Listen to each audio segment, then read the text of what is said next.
খবর বন্ধুরা, আশা করি প্রত্যেকে ভালো আছো, সুস্থ আছো এবং নিজের প্রিপারেশনটাকে এতটা জোরদার করছো যাতে খুব শীঘ্রই তুমি একটি গভর্নমেন্ট জব ক্র্যাক করতে পারো এবং নিজের সাথে সাথে নিজের পরিবারকেও সিকিউর করতে পারো। তো welcome to Railway and Police Adda 2% Bengali official YouTube channel. আমি তোমাদের সাথে সুদীপ্ত স্যার। যে সমস্ত ছাত্রছাত্রীরা গ্রুপ ডি পরীক্ষা দেবে তাদের জন্য দুটো ইম্পর্টেন্ট আপডেট, দুটো ইম্পর্টেন্ট ঘটনা লাস্ট দুদিনে ঘটে গেছে এবং তারই সিনপসিস আমি এই ভিডিওর মধ্যে দেব। আদৌ তোমাদের 17 নভেম্বর পরীক্ষা হচ্ছে নাকি হচ্ছে না, কারণ আলটিমেটলি সুপ্রিম কোর্টের হস্তক্ষেপ চলে এসছে এবং তার সঙ্গে সঙ্গে হাইকোর্টেরও আগের দিন অর্থাৎ অ্যাকচুয়ালি যে জিনিসটা হয়েছিল তার টোটাল স্পেসিমেন কপি চলে এসেছে, যেটা 8 তারিখ যে সামনটা হয়েছিল এবং তার উপর বেস করে কি যে তারা পদক্ষেপ নিচ্ছে সেটার সারসংক্ষেপ আমি তোমাদের সামনে তুলে ধরব। আদৌ পরীক্ষা হবে নাকি হবে না, নাকি পরীক্ষা পুরোপুরি ক্যান্সেল হয়ে গেল, কারণ রেলওয়ে তো পুরোপুরি চায় না যে আইটিআই পক্ষে যাক, কারণ রেলওয়ে সম্পূর্ণ 10 পাসের পক্ষে রয়েছে। তো সেক্ষেত্রে পুরোপুরি পরীক্ষা ক্যান্সেল করে দিতে পারে, আবার নতুন করে ফর্ম ফিল আপ করতে পারে। তো এই সমস্ত জিনিসপত্রগুলো তোমাদের কি কি হতে পারে, কি কি পার্সপেক্টিভ আছে, সেই জিনিসপত্রগুলো আমি এই ভিডিওর মধ্যে তোমাদেরকে তুলে ধরবো। তোমাদের মধ্যে অনেকেই প্রশ্ন করতে পারো, স্যার একই জিনিস বারবার করে আমাদেরকে কেন শোনাচ্ছেন? কারণ ক্যাট আমাদেরকে অলরেডি বলে দিয়েছে 30 অক্টোবর আমাদের নেক্সট হিয়ারিং রয়েছে। তো তার আগে পর্যন্ত যা কিছু আছে সেই জিনিসপত্রগুলো বেকার জিনিস। অবশ্যই তোমার কথা ভ্যালিড, কিন্তু ভাই তুমি যেহেতু যে চ্যানেলটায় রয়েছো railway and Police Adda 2% Bengali, এই চ্যানেলটা হচ্ছে অথেন্টিক নিউজের একটা আখড়া এবং এখানে রেলওয়ে এবং পুলিশের অথেন্টিক ইনফরমেশন তোমরা পাবে। কোনো ভুলভাল কথা বলতে আমি আসি না। এবং যেহেতু ক্যাটের থেকেও ক্যাট যেহেতু একটা তোমার হচ্ছে লোকাল লেভেলের তোমার হচ্ছে একটা কোর্ট, সেন্ট্রাল অ্যাডমিনিস্ট্রেটিভ ট্রাইব্যুনাল, তো এই জায়গার থেকে ওপরে হাইকোর্ট বিলং করে, তার জায়গায় ওপর থেকে সুপ্রিম কোর্ট বিলং করে। তো তাদের থেকে যখন কোন রকম কোন রায় আসছে সেটা অনেকটা ইম্পর্টেন্ট এবং আমি as a teacher, as a mentor, আমার দায় বর্তায় যে অথেন্টিক ইনফরমেশন এখন বর্তমানে তোমাদের কি চলছে সেটা তোমাদেরকে ডেলিভার করা। ঠিক আছে, অনেকে আমার সঙ্গে সহমত হতে পারো, অনেকে আমার সঙ্গে সহমত নাও হতে পারো, কিন্তু আমার উদ্দেশ্য তোমাদেরকে সঠিক ইনফরমেশন দেওয়া এবং সঠিক পথে চালনা করা। তো কি হয়েছে ব্যাপারটা দেখে নেওয়া যাক। সবার প্রথমে বলি, যারা এখনো পর্যন্ত এই চ্যানেলটাকে সাবস্ক্রাইব করে রাখোনি তারা প্রত্যেকে কি করবে, তারা প্রত্যেকে ইউটিউবে যাবে, ইউটিউবে গিয়ে জাস্ট সার্চ করবে railway and Police Adda 2% Bengali. এই চ্যানেলটি যখন সার্চ করবে তখন ভিডিও সেকশনে গিয়ে দেখতে পাবে যে তোমার অলরেডি আমি রেলওয়ে নিয়ে যা যা জিনিসপত্র আছে সেগুলো নিয়ে ভিডিও করে দিয়েছি। অক্টোবর মাসের সেরা 10টা চাকরি যেটা এখন বর্তমানে ফর্ম ফিল আপ চলছে সেটা নিয়ে আমি ভিডিও করে দিয়েছি। যারা দেখোনি দেখে নিও, যে সমস্ত ফর্মে তুমি অ্যাপ্লাই করতে পারবে সেটা করে দিও, কারণ অনেক পরীক্ষা থাকে যেগুলো আমরা জানিও না। আর তার সঙ্গে সঙ্গে আমি তোমাদের প্রত্যেককে বলবো অতি অবশ্যই এই যে আনলক চ্যাপ্টার 2 সেশনটা লেগে আছে, যেটা হতে চলেছে আগামী 26 অক্টোবর 12টা 15 সময়, এই জিনিসটাকে প্রত্যেকে লাইক করে রাখো। কেন লাইক করে রাখবে? তার কারণ আনলক শুধুমাত্র একটা শব্দ নয়, আনলক হচ্ছে স্টুডেন্টস এর কাছে অর্থাৎ রেলওয়ে অ্যাসপিরেন্টের কাছে একটা হচ্ছে ইমোশন। এর আগে আনলক যখন আমি এনেছিলাম 2024 সালে, সেখানে প্রায় 2500 ছাত্রছাত্রী লাইভে উপস্থিত ছিল, কারণ এখানে আমি প্রচুর জিনিসপত্র তোমাদেরকে ফ্রি অফ কস্ট দিয়ে থাকি এবং যেটা তোমাদের পরীক্ষার জন্য মারাত্মক এফেক্টিভ হয়। তো সেই রকমই আনলক চ্যাপ্টার তো তোমাদের জন্য আসছে তোমার হচ্ছে 26 অক্টোবর ঠিক 12টা 15 রবিবার দিন। তো অতি অবশ্যই সেই জন্য যাতে এই জিনিসটা মিস না হয় প্রত্যেকে লাইক করে চ্যানেলটাকে সাবস্ক্রাইব করে পাশে থাকা বেল আইকনটা ক্লিক করে রাখো। এবার চলে আসছে আমাদের মেন বক্তব্যতে। দেখো, আমি কলকাতা ওয়েবসাইটে রয়েছি, আরআরবি কলকাতা, এবং সিএনআর 2024 রয়েছি। দেখো এখানে নোটিস ফর অ্যাপ্লিকেশন স্ট্যাটাস, তুমি এখন অ্যাপ্লিকেশন স্ট্যাটাস দেখতে পারবে।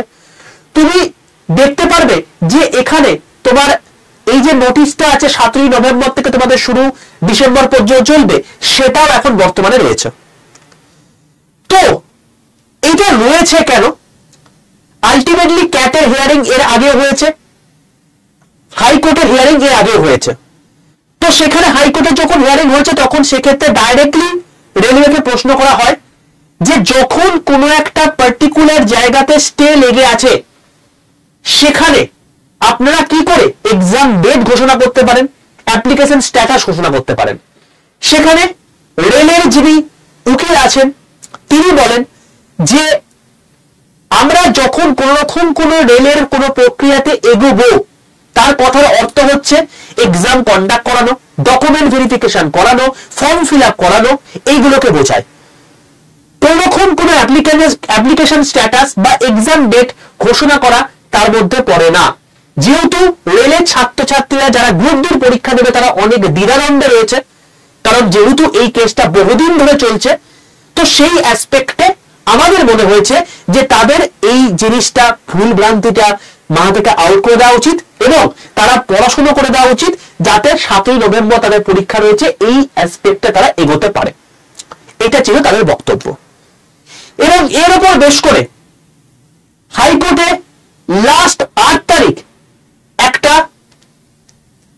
বলতে পারা হচ্ছে যে সামন হয় এবং সেখানে আলটিমেটলি রেলওয়ের উকিলকে কড়া ভাষায় কোর্ট জানায় যে এই কথাতে আমি কখনোই প্লেসড নই, এটা কখনোই একটা এক্সাম প্রসেসের মধ্যে পড়ে না, এটা হতে পারে না।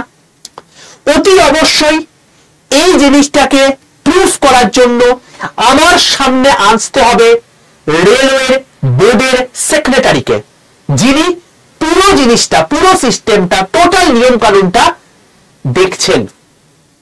তো 3 জন ব্যক্তিকে বেসিক্যালি ডাকা হয়েছে যারা আলটিমেটলি এই টোটাল জিনিসপত্র কি কি হয়েছে কি না হয়েছে সেটা তোমাদের মানে কোর্টের সামনে হাতে তুলে ধরে এবং এটার জন্য একটা নির্দিষ্ট ডেট ধার্য করা হয়েছে 30 তারিখের আগেই। সেটা তোমাকে একটু দেখিয়ে রাখি। দেখো, এটা দেখানোর আগে আমি জাস্ট তোমাদেরকে একটা কথা বলে রাখি, যারা এখনো পর্যন্ত আমার হোয়াটসঅ্যাপ গ্রুপে যুক্ত নেই, এটা সম্পূর্ণ ফ্রি হোয়াটসঅ্যাপ গ্রুপ, 62 91 95 4979 এই নাম্বারে হোয়াটসঅ্যাপে জাস্ট একটা হাই লিখে পাঠাবে। এই প্রত্যেকটা গ্রুপ সম্পূর্ণ আলাদা আলাদা এক্সামের ফ্রি হোয়াটসঅ্যাপ গ্রুপ। তুমি যেহেতু রেলের প্রিপারেশন নিচ্ছ, দেখবে হাই লিখে পাঠানোর সঙ্গে সঙ্গে 6টা হোয়াটসঅ্যাপ গ্রুপের লিঙ্ক চলে এসছে। সবার প্রথমে লেখা আছে রেল গ্রুপ, তার নিচে দেখবে একটা গ্রুপের লিঙ্ক আছে, সেই লিঙ্কটায় ক্লিক করে প্রত্যেকে জয়েন করে যাবে। এছাড়া তুমি যদি বাকি এক্সাম প্রিপারেশন নিচ্ছ তো তুমি সেই এক্সামের গ্রুপেও তুমি জয়েন করতে পারো। এখানে থাকলে অনেক ফ্রি পিডিএফ, নিউজ পেপার, এইসব জিনিসপত্রগুলো সম্পূর্ণ ফ্রি অফ কস্ট তোমরা পাবে। ঠিক আছে বাবা, চলো এবার বক্তব্য হচ্ছে এই যে হাইকোর্টে কত তারিখে রায় আসে? 8 অক্টোবর এই জিনিসটা আসে এবং হাইকোর্টের তরফ থেকে পার্টিকুলারলি একটা ডেট অ্যানাউন্স করে দেওয়া হয়, সেটা হচ্ছে 28 অক্টোবর। এবং এই 28 অক্টোবর হতে চলেছে তোমাদের জন্য অত্যন্ত একটা গুরুত্বপূর্ণ ডেট। তার কারণ এই দিন যিনি মানে হাইকোর্টে উপস্থিত থাকবেন তিনি হচ্ছেন স্বয়ং রেলওয়ের বোর্ডের সেক্রেটারি। আলটিমেটলি তিনি বোঝাবেন যে এই যে একটা দ্বিধাদ্বন্দ্ব চলছে যে শর্ট নোটিশ বার করার পর রেলওয়ে তার নিজের কথা ঘুরিয়ে নিয়েছে এবং সেখানে বলছে যে 10 পাস এবং আইটিআই দুজনাই এলিজেবল, বাট আইটিআইরা বলছে যে না, আলটিমেটলি যখন শর্ট নোটিশ বেরিয়ে গেছে তো সেখান থেকেই এক্সাম প্রসেস শুরু হয়ে গেছে, তো সেই হিসাব অনুযায়ী আইটিআইরাই বেশি প্রাধান্য পাবে, এইটা হওয়া উচিত। তারা তার দিক থেকে সঠিক। এবং রেলওয়ে যেখানে বলছে যে যখন থেকে আমি ফর্ম ফিল আপ শুরু করিয়েছি সেটা হচ্ছে অথেন্টিক ডেট, এই দুটোর মধ্যে ক্ল্যাশ যেহেতু হচ্ছে এবং স্টে চলাকালীন যে এই যে জিনিসপত্রগুলো তারা এখনো পর্যন্ত ওয়েবসাইটের মধ্যে রেখে দিয়েছে, ওয়েবসাইট থেকে সরায়নি, এটা পরিষ্কারভাবে ইন্ডিকেট করে দিচ্ছে যে রেলওয়ে সেক্রেটারির মাথায় কিছু না কিছু তো রয়েছে। সেটাই প্রুফ করতে আলটিমেটলি 28 অক্টোবর তিনি হাজির হবেন হাইকোর্টের দরবারে। ঠিক আছে, এবং সেখানে যদি পরিষ্কারভাবে মাননীয় জাস্টিস মানে যিনি তোমার হচ্ছে জাজ রয়েছেন, তিনি যদি সম্পূর্ণ প্লিজড হয়ে যান তাহলে সেক্ষেত্রে সেই দিনই রায় বহাল থাকবে। তোমার এবার নেক্সট প্রশ্ন থাকতে পারে তাহলে তো ক্যাটের আমাদের ডেট আছে 30 অক্টোবর, তাহলে সেটা কি হবে? দেখো বাবা, যখন হাইকোর্টে কোন রকম কোন রায় চলে আসছে, ক্যাট তার বাচ্চা কিচ্ছু করবে না, তারা হাইকোর্টের যে রায়টা এসছে সেটাকে বহাল রেখে ছেড়ে দেবে। ঠিক আছে, এবার তোমার মনে প্রশ্ন আসতে পারে, স্যার তাহলে এখানে সুপ্রিম কোর্ট কোথায় এলো? এই যে থাম্বনেল লেখা ছিল সুপ্রিম কোর্ট করে না, এই সুপ্রিম কোর্ট কোথা থেকে এলো?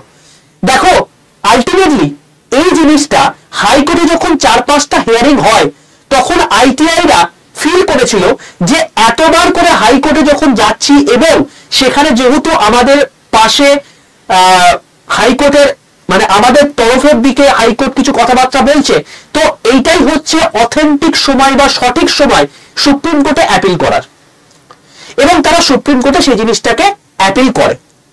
এবং জাস্ট গত 2 দিন আগে সুপ্রিম কোর্ট উইদিন 50 সেকেন্ড 50 সেকেন্ডের মধ্যে এই যে অ্যাপ্লিকেশনটা আছে এই অ্যাপ্লিকেশনটাকে সম্পূর্ণ খারিজ করে দেয় এবং সম্পূর্ণভাবে supreme court null and void করে দেয়। অর্থাৎ তারা কি বলে? তারা বলে যে যখন কোনো একটা পার্টিকুলার কেস হাইকোর্ট বা ক্যাটে চলছে, তো এখানে সেখানে চলাকালীন এই সুপ্রিম কোর্টে এসে তার দ্বারস্থ হওয়া কোনো রকম কোনো তার মানে হয় না। তাহলে সুপ্রিম কোর্ট থেকে তাদেরকে সম্পূর্ণভাবে ঘাড় ধাক্কা মেরে বাইরে বার করে দেয়। এবার তাহলে প্রশ্ন হচ্ছে, তাহলে কি স্যার এরা আবার সুপ্রিম কোর্টে যেতে পারবে না? দেখো অবশ্যই যেতে পারবে। কখন যেতে পারবে? যখন হাইকোর্ট থেকে কোনো একটা রায় বেরিয়ে যাবে, ক্যাট থেকে কোনো একটা রায় বেরিয়ে যাবে এবং সেটা যদি রেলওয়ের পক্ষে চলে আসে, তাহলে সেক্ষেত্রে টোটাল আইটিআইরা একসাথে এদের জাজমেন্টের ওপর প্লিজড নয় তার উপর বেস করে তারা কিন্তু আবার সুপ্রিম কোর্টে যেতে পারে। বোঝা গেল? তো এত কিছুর মাঝখানে প্রশ্নটা হচ্ছে এটাই যে স্যার তাহলে পরীক্ষা কি আমাদের কবে হতে পারে? 17 নভেম্বর থেকে কি পরীক্ষা শুরু হবে? দেখো আমি তোমাদেরকে আগেও বলেছিলাম, এখনো বলছি, তোমাদের কাছে 3টে রাস্তা রয়েছে। নাম্বার 1 রাস্তা যে 28 অক্টোবর হাইকোর্ট একটা রায় দিয়ে দিল, যে রায়টা কি হলো রেলের পক্ষে চলে গেল। ঠিক আছে, অর্থাৎ রেলের পক্ষে চলে যাওয়া মানে হচ্ছে 10 পাসের পক্ষে চলে যাওয়া। তার মানে তুমি 100% সিওর ধরে রাখো যে তোমার পরীক্ষা 17 নভেম্বর থেকে হচ্ছে, এখানে কোন রকম কোনো গন্ডগোলের ব্যাপার নেই। সেকেন্ড জিনিস হতে পারে যেটা, সেটা হচ্ছে যে এই দিন কোনো কিছু রায় বেরোলো না, 30 তারিখ পর্যন্ত ওয়েট করতে হলো 30 অক্টোবর, কারণ 30 অক্টোবর তোমার ক্যাট রায় দেবে এবং সেই রায়টাও চলে এলো তোমার গিয়ে রেলের পক্ষে, 10th পক্ষে। তাহলে কি হবে? তাহলেও তুমি ধরে রাখো যে তোমার 17 নভেম্বর থেকে তোমার পরীক্ষা হবে, এখানে কোন রকম কোনো চেঞ্জেস হবে না। থার্ড কি হতে পারে? থার্ড যেটা হতে পারে যে এই যে 30 অক্টোবর বা 28 অক্টোবর এই দুটোর মধ্যে কোনো একটা চলে গেল হচ্ছে আইটিআই এর পক্ষে রায়। এবার এখানে যেটা গন্ডগোলটা হবে সেটা হচ্ছে যে রেল যেহেতু 10 পাসের পক্ষে রয়েছে, তো এখানে আলটিমেটলি গন্ডগোলটা হয়ে যাবে যে তখন 17 নভেম্বর থেকে পরীক্ষা হওয়ার সম্ভাবনা নেক্সট টু ইম্পসিবল হয়ে যাবে, তখন হওয়ার সম্ভাবনা নেক্সট টু ইম্পসিবল হয়ে যাবে। বোঝা গেল? তো এখন এখানে রেল কি করতে পারে? রেল যেটা করতে পারে সেটা হচ্ছে রেল কখনোই চায় না যে এই দীর্ঘদিন ধরে যে 10 পাসের পক্ষে একটা তারা কথা বলে এসছে এবং জানুয়ারি মাসে তাদের ফর্ম ফিল আপ করে দিয়েছে, এখন যদি রায় চলে আসে যে তারা পৌঁছতে পারবে না, একটা বিশাল বড় ক্যাওয়াস সৃষ্টি হবে, আর সেটা কখনোই রেল চাইবে না। তো সেই মতো অবস্থায় রেল যেটা একটাই কাজ করবে সেটা হচ্ছে টোটাল এই যে গ্রুপ ডির প্যানেলটা আছে, এই টোটাল গ্রুপ ডির ফর্ম ফিল আপ প্রসেসটাকে পুরোপুরি বাতিল করে দেবে। বাতিল করে তারা কি করবে? তারা আবার করে নতুন করে ফর্ম বার করবে এবং যেটা সবার প্রথমেই কিন্তু অলরেডি মানে রেল উল্লেখ করে দিয়েছিল, এবং নতুন যখন ফর্ম বার করবে সেখানে যখন বলবে 10th অথবা আইটিআই, তখন কিন্তু আর কেউ কিচ্ছু করতে পারবে না, কারণ নতুন সম্পূর্ণ ফ্রেশ রিক্রুটমেন্ট এবং রেল যেহেতু তোমার হচ্ছে এই পক্ষে রয়েছে, তো কোন রকম কোন পার্টিকুলার জুডিশিয়াল বডি এখানে আর কোন রকম কিছু দাগ কাটতে পারবে না। বোঝা গেল? এবার আমি এখানে এটাই আশা রাখবো যে আমাদের 28 অক্টোবরটা হতে চলেছে তোমাদের জন্য অত্যন্ত গুরুত্বপূর্ণ এবং এই দিনেই তোমাদের ফাইনাল রায়টা চলে আসুক। ঈশ্বরের কাছে প্রার্থনা করব এখানে যেটা হওয়া উচিত হ্যাঁ বা না সেটা চলে আসুক এবং তার উপর বেস করে নতুন করে স্টেপ চলে আসুক। আমি জাস্ট একটা কথাই বারবার করে রিকোয়েস্ট করছি প্রত্যেককে, কোর্ট ক্যাচারির চক্করে কখনো পড়ো না বাবা, এতে তোমাদেরই লাইফ শেষ হয়ে যাচ্ছে। এই যে তোমরা প্রত্যেক মুহূর্তে যে এই রেল একটা গন্ডগোল লাগিয়েছে প্রথম দিন থেকে, 10th নাকি আইটিআই, 10th ভার্সেস আইটিআই, এই জিনিসটা যখনই হবে তখনই কিন্তু তোমাদের মধ্যে একটা দ্বিধার সৃষ্টি হবে এবং তার উপর বেস করে দেখো অনেকে এই যে বয়সটা আছে, এই যে এজটা রয়েছে, এই এজটা শেষ হয়ে যাবে। এর পরবর্তীকালে যখন মানে তোমার হচ্ছে ফর্ম ফিল আপ আবার নতুন করে করাবে, হয়তো এজ রিল্যাক্সেশনও তোমাকে দিল না এবং তার ফলে অনেক অ্যাপ্লিকেন্ট আছে যারা আর পরীক্ষায় বসতে পারবে না। ক্ষতি কাদের হলো? ক্ষতি তোমাদের হলো, রেলের কিন্তু হয়নি। ঠিক আছে? তো এরপরেও অ্যাপ্লিকেন্ট পেয়ে যাবে, নতুন আবার 10 পাস করছে প্রচুর ছেলে পেয়ে যাবে, নতুন আইটিআই করছে এরকম প্রচুর ছেলে পেয়ে যাবে, ক্ষতিটা তোমাদের হবে। এই জন্য প্রত্যেককে বলছি, প্রথম দিন থেকে তোমাদেরকে বলে এসেছি নিজেদের মধ্যে বিবাদে না জড়িয়ে তোমরা কি করো, তোমরা একটাই কাজ করো, রেলকে চাপে ফেলার চেষ্টা করো যাতে তারা ভ্যাকেন্সিটা ইনক্রিজ করে। এই ললিপপ ভ্যাকেন্সি নামে ললিপপ এই 32,000 না দিয়ে যাতে প্রপার ভ্যাকেন্সিটা তারা দেয়, প্রপার এই ভ্যাকেন্সিটাকে তারা বৃদ্ধি করে, ব্যাস তাহলেই সব শেষ হয়ে যাবে। আমার তো রায় হচ্ছে এটা যে এখানে যদি এই জিনিসটায় যদি ভ্যাকেন্সি আজকে 1 লাখ হয়ে যায়, যেখানে 50,000 বলবে হচ্ছে 10th পক্ষে, 10th আর তোমার হচ্ছে এদিকে 50,000 তোমার থাকবে হচ্ছে আইটিআই পক্ষে, আর কোন রকম কোনো দ্বন্দ্ব থাকবে না, আর কোনো দ্বন্দ্ব থাকবে না, সবাই খুশি, সবাই অ্যাপ্লিকেশন করতে পারবে। তো আমার তো রায় এটা, তোমাদের কি রায় অতি অবশ্যই কমেন্টে লিখে জানিও। চ্যানেলটাকে অতি অবশ্যই সাবস্ক্রাইব করে পাশে থাকা বেল আইকনটা ক্লিক করে রাখো, যখনই কোনো অথেন্টিক নিউজ আসবে তোমাদেরকে আপডেটেড রাখার প্রয়োজন পড়বে আমি অবশ্যই তোমাদেরকে ভিডিও করে জানিয়ে দেব। এখনকার সময় অনুযায়ী সুপ্রিম কোর্টে নাল এন্ড ভয়েড, হাইকোর্টে 28 এই অক্টোবর ডেটটা হতে চলেছে তোমাদের জন্য অত্যন্ত ক্রুশিয়াল এবং কি হয় সেটাই দেখার বিষয়। দেখতে অবশ্যই চোখ রাখো এই চ্যানেলটাকে এবং প্রত্যেকে সেশনটাকে লাইক করে বন্ধুদের মধ্যে শেয়ার করে দাও এবং প্রত্যেকে এসে কমেন্ট করো তোমাদের কি রায়, কারণ তোমরা যত কমেন্ট পড়বে তত মানুষের মধ্যে এই জিনিসটা ছড়াবে, জাগ্রত হবে তাদের চেতনা এবং তারা আলটিমেটলি একটা দিকে ধাবিত হবে। আমরা আইটিআই বা 10th করে কেউ বিরত থাকবো না, আমরা আমাদের সবাই একজোট হয়ে রেলের এগেনস্টে লড়তে হবে যে আমাদেরকে ভ্যাকেন্সি বাড়ানো হোক, ভ্যাকেন্সি আমাদের বেশি চাই, আমাদের এটাই হচ্ছে স্বাধীনতার একমাত্র পন্থা। ঠিক আছে বাবা, চলো। আর অতি অবশ্যই প্রত্যেককে বললাম তোমাদের জন্য কিন্তু ফ্রি গিফট আসছে এবং তার জন্য প্রত্যেকে এই চ্যানেলের মধ্যে এই আনলক চ্যাপ্টার 2 সেশনটাকে লাইক করে রাখো যাতে এই মানে যে সেশনটা আছে এটা কিন্তু কেউ মিস না করো। বলে রাখি এই ফ্রি গিফট তারাই পাবে যারা লাইভে উপস্থিত থাকবে, লাইভ যেই মুহূর্তে এন্ড হয়ে যাবে তারা কিন্তু এটা আর পাবে না। তাই প্রত্যেককে বলছি 26 অক্টোবর 12টা 15 এই চ্যানেলটার মধ্যে এই সেশনটা যাতে কোনোভাবে মিস না হয় এটা দেখে রাখো। প্রত্যেকে এটাকে লাইক করে বন্ধুদের মধ্যে শেয়ার করে রাখো যাতে প্রত্যেকের কাছে এই জিনিসটা মাথায় থাকে যে আমাদের জন্য স্পেশাল কিছু আসছে। অল দ্য বেস্ট প্রত্যেককে, দেখা হচ্ছে নেক্সট সেশনে। ততক্ষণ পর্যন্ত stay tuned with Railway and Police Adda 2% Bengali official YouTube channel.